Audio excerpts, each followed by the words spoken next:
Hello and welcome to the Album Man, and today we're going to be doing Vinyl Collection Part 5, and if you're wondering what the hell that is playing in the background, well, it's some 13th floor elevators, of course, because what a better way to show vinyls and to be listening to probably the first psychedelic album and psychedelic band ever, with 13th floor elevators debut album, so there you go. Okay, so this is going to be quite a big one, but first we have Santana's Abraxas, and in fact I actually have two copies, one and two. So you may wonder why I quite need two copies of Abraxas. Well, one of them has a lot of surface noise, to be honest, and yeah, that's pretty much why, but it's obviously a classic album cover. I have one version on my wall, how could I not, you know? Okay, let's move to some Saxon. We have Strong Arm of the Law. Yeah, I mean, if you look at the track list of this, it's pretty freaking awesome. I mean, Heavy Metal Thunder, Strong Arm of the Law, 20,000 Feet, Dallas, 1 PM, Sixth Form Girls. That's a pretty fun song. Definitely not at all pervy. And 13th Floor Elevator seems to have suddenly died. Okay, we have Saxon Rock the Nations. Now, this isn't really regarded as one of their best albums. It's not. I mean, it's not as good as even some of their more recent stuff. Not as good as Sacrifice or Call to Arms. But it's a bit of fun. Really. You know, anything with Biff in it is always a bit of fun. And yeah, music's still dead. Oh, now here's a bona fide classic. We have the Scorpions' Blackout. I mean, look at that album cover. I mean, why the hell does someone have forks in their eyes? I don't know. But track list wise, this has, let's see what Blackout, of course. I don't know, it's been a while since I listened to this album, to be honest. Don't know why. I mean, it's epic, but I don't know, just haven't listened to it. I've been listening to this album quite recently, though. Love at First Sting, with the definitely not at all provocative album cover. And this, of course, has Rock You Like a Hurricane, yay! Still Loving You, which, of course, is awesome. Big City Nights. They're probably my three favourites, but yeah, this album's awesome. Okay, now we're getting to Quo, and the Quo section is going to take a while. Okay, so we have Dog with Two Heads. We'd love the album before this, Mars Greasy Spoon or something like that. Yeah, because this is really when Crow became sort of, well, rock, pop, whatever you want to call them. It's decent, you know. I'll be quite quick over these Crow albums, because there's a lot. Okay, Pile Driver, what songs does this have? Roadhouse Blues has a nice cover, The Doors song, decent album. Hello, like this one quite a bit. Roll Over, Lay Down, that's very good. Caroline, of course, their best song ever. Yeah, that's a great album. Let's see, Quo. Which one is this? I have to say I haven't listened to all of these. Backwater, that's good. Yeah, I don't know that album particularly well, I have to say. If you're wondering why I have so much Quo, it's I got it from my mum, really. She, doesn't listen to LPs anymore and used to be a big Quo fan, so I thought I'd take it, I guess I like Quo. Quo are fun. What songs does this have on? Oh, it's here. This is Blue for You. This is probably their best album. Yeah, this one. Yeah, this is awesome album. Let you find the. Yeah, here's what I was looking for. Okay. Is there a Better Way? Blue for You, Rain, Rolling Home. And there was this. Am I getting confused? I don't know. That could be the one I think's their best. Or it could not be. I think it is. Yeah. No, it's not. I'm thinking of On the Level. Okay, it's Blue for You, still awesome. Okay, Quo Live. This is the classic double live album, which is the basis of their reunion tour. So yeah, I mean that's obviously pretty cool. One of their best albums, definitely. Very, very good live album. If you can't stand the heat, honestly, I've never even listened to this album. I have no bloody clue. Is that it for Quo? Oh no, we have Whatever You Want. Again, quite honestly, I just never got around to it. Though it does have a very cool cover. I always love penguins, one of my favourite animals, them koalas and yaks. Okay, Just Supposing. What's this one? I don't know, I just have so much Quo, it's kinda ridiculous. More Quo, Never Too Late. So I'm just going to show them now. Let's just get... here's a classic one. I think this is Rocking All Over the World, is it? No, it's not. No, it's not at all. What the hell is this album? Oh yeah, this is the one I don't have a cover for. I don't know why. I don't know where the sleeve's gone. This is... Oh, 1982. Right, this is a decent album. I like 1982. Back to Back. Not that great. To Be or Not To Be. I think this is outtakes, B-sides, this is basically. Yep. Oh god, okay, more. In the Army Now, this is not great, really probably the worst Quo album I have. Just For the Record, okay, I'll show this one simply because this is one of the very few coloured vinyls I own. I only have 2. And yeah, this is Bright Red. How cool is that? I freaking love the look of coloured vinyls so much. I really want to get more, but yeah, I have this one and, well, my Motorhead live at, No Sleep Till Hammersmith, sort of bronzy golden one, which is very cool. And Just For the Record, I don't know, a best of the early years apparently. Okay, well that, yeah, I suppose that makes sense. Okay, nearly finished. Yeah.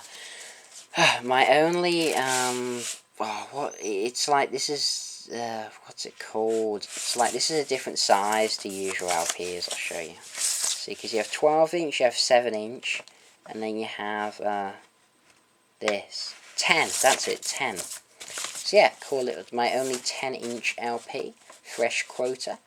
I've never listened to it, really. Okay. We've moved on from Quo. Steve Hackett Defector. Steve Hackett, obviously Genesis guitarist, great guitarist, and Defector, it's decent. I mean, it's alright, his live stuff, so I'm not a huge fan, I have to say. This is a classic album, Styx's Caught in the Act Live. Well, I think it's a classic. It's the only Styx album I have. I'm not a big Styx fan, I just like the singles, really, stuff like Come Sail Away, Rockin' to Paradise is good. Yeah, there's some good songs on here. Too Much Time on My Hands I like. It's a solid live album. I don't really have much interest in getting more Styx, but it's decent and it costs me like £1. Some Supertramp, the keyboardy band with the band members that hate each other even in the quietest moments. The cool thing about this picture is that apparently they actually did take a piano up a mountain. That's what I've heard. It wasn't superimposed, apparently. They actually did it, which is pretty cool, I have to say. And yeah, this is like one of their best albums, definitely. Though, I don't really like Supertramp that much, so one of the best albums doesn't mean it's very good. Oh god, Ted Nugent. I'm so excited to buy this because it's like, oh my god, Ted Nugent. I've been so wanting to hear Ted Nugent ever since he was on Guitar Hero 3. Yeah, so many of my things trace back to Guitar Hero 3. I loved that game when I was younger. But yeah, he was on I don't know if you know the game, you remember those like dueling bits, where you got to duel with guitars, and he was that. I had no idea who the hell he was at the time. And yeah, this album, it's often considered one of his worst. In fact, Classic Rock did, they do like an essential thing, albums of artists every issue or whatever. And they did one Ted Nugent, and this was on the Avoid. Just look at this face, and then you know that you should avoid this. It's crap, really. Yay, Thin Lizzy are good, obviously. This is a weird album cover, I have to say. But this is their first album, is it not? In 1971, god damn, I didn't know it was quite that early, 1971. But, there you go. Solid album, they definitely get better. And speaking of better, Johnny the Fox. Now this is a classic damn album.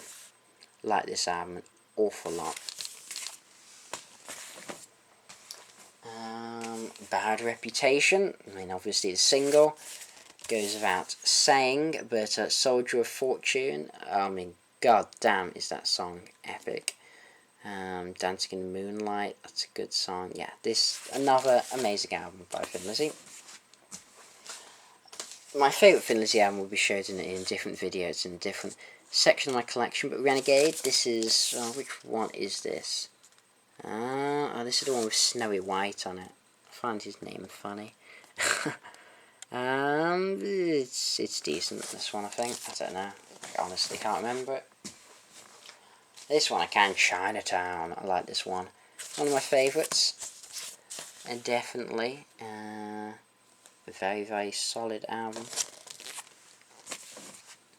We need to get Thunder and Lightning. That's probably the most underrated album.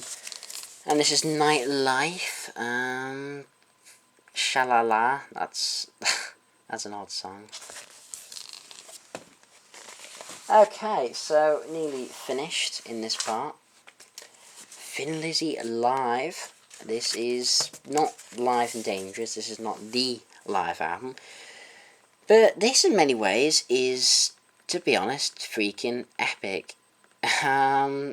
Is it as good as the live album? No. Is it close? Yeah, it is. I mean, it starts with Thunder and Lightning. Fantastic song. They're waiting for an alibi. Jailbreak. I mean, can you really think of many live albums that have a better opening than that?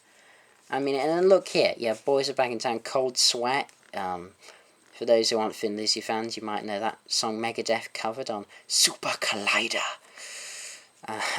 Yeah. And then Emerald Black Rose. And of course, this album features the wondrous talents of, I think there he is, Mr. Gary Moore. Yes, he actually comes and plays some songs with them during the album, which is very cool. Yeah, guest appearances, Gary Moore. So that's what makes it. I really like this. I think it's a very underrated Thin Lizzy live album, I have to say. Not my favourite Toto album, but a really good one anyway. I like Toto quite a bit. Isolation. Yeah, Carmen, very good song. Yeah, solid album. Not as good as Toto 4, which is definitely my favourite. We have UFO Live. Yeah, apparently I have this on LP. I honestly forgot. I listened to the CD version, I have to say. Is this Strangers in the Night? This is not my handwriting, by the way. This is from my dad's old LPs. He doesn't collect LPs, so I nicked this from probably a while ago. Yes, this is the live album. That's cool. I've got to listen to this on LP eventually. One of my favourite live albums ever, that is. U2, The Unforgettable Fire. I've never listened to this. I just bought this in a lot, which is where I got all my Thin Lizzy ones from. And my Dire Straits ones. And I know nothing about this. I don't really like U2 that much. I like War and Joshua Tree. That's it for me for U2. War of the Worlds. I really should listen to this. I hear things about it, but then other things about it scare me. I've heard that it's sort of like, I don't know, it has like dance bits in it, and also David Essex. That scares me. Phil Lynott though sounds good. Yeah, I don't know. I suppose I'll listen to it eventually. Maybe. Possibly, maybe. Okay. Whitesnake, Snake Bites. This is when they were David Coverdale's Whitesnake, like Richie Blackmore's Rainbow, but then of course, just changed to Whitesnake. The Whitesnake we all know and used to love, because we can't love the Forevermore Whitesnake, or Whitesnake post 1984, really. But there you go, that's me. This is classic Whitesnake to me. And yes, this, who knows. Ready and Willing. This is awesome. I mean, For Fear Lovin', She's a Woman, Ain't Gonna Cry No More, Ready and Willing. I just love these classic 70s Whitesnake albums so very much. Come and Get It. Don't Break My Heart Again, Lonely Days, Lonely Nights, Child of Babylon, probably my favourite on there. Slide It In, one of the best Whitesnake albums. Again, definitely not a euphemistic title. Fantastic album. I mean, Love Ain't No Stranger, Slide It In, Gambler, Slowly Spit It Out, Oh for Not. It's just every track. I just love this album so much, even with its corny as hell euphemisms. But I'll come to some more Whitesnake in a later part. Okay, Wings, London Town. I mean, what the hell is going on with this picture? I would love to know, because his face looks messed up there, I'll tell you. It's alright. I'm a casual Wings fan, to be honest. Wings they're alright, you know. My favourite Wings album, though, has to be Band on the Run. It really is a classic album. You can't really have a rock collection without it, I have to say. And it's good. I don't think it's one of Paul McCartney's greatest works, really. But it's good. I think Wings is inconsistent. Moments of brilliance, but in general their albums quite inconsistent for me. Okay, we're very close to finishing this, but 2 more albums left. Hang in there. We have Yes's Going for the One. Yeah, that's really what I have to say is yeah. It's alright. It's not great. It's better than that one with the numbers, with the guys from the Buggles on it. And this, oh bloody hell. This is, well, firstly, it's one of the worst album covers literally ever. I mean, I don't know what was going through their minds when they thought of this, but it's just shocking, this album. It's shocking. It really is. It's just, don't check it out ever. Avoid it at all costs. Even if you're giving it for free. Say, you know, if someone's giving that for free, it's too expensive, really. Someone has to pay you to take this album. I don't like it at all. At all. Okay, this has been the Album Man. Thanks for watching. Comment, subscribe. Inside the music didn't work. Bloody internet connection. But yeah, so as usual, long live rock and roll. Don't know why it took me so long to figure that out. Anyway, bye.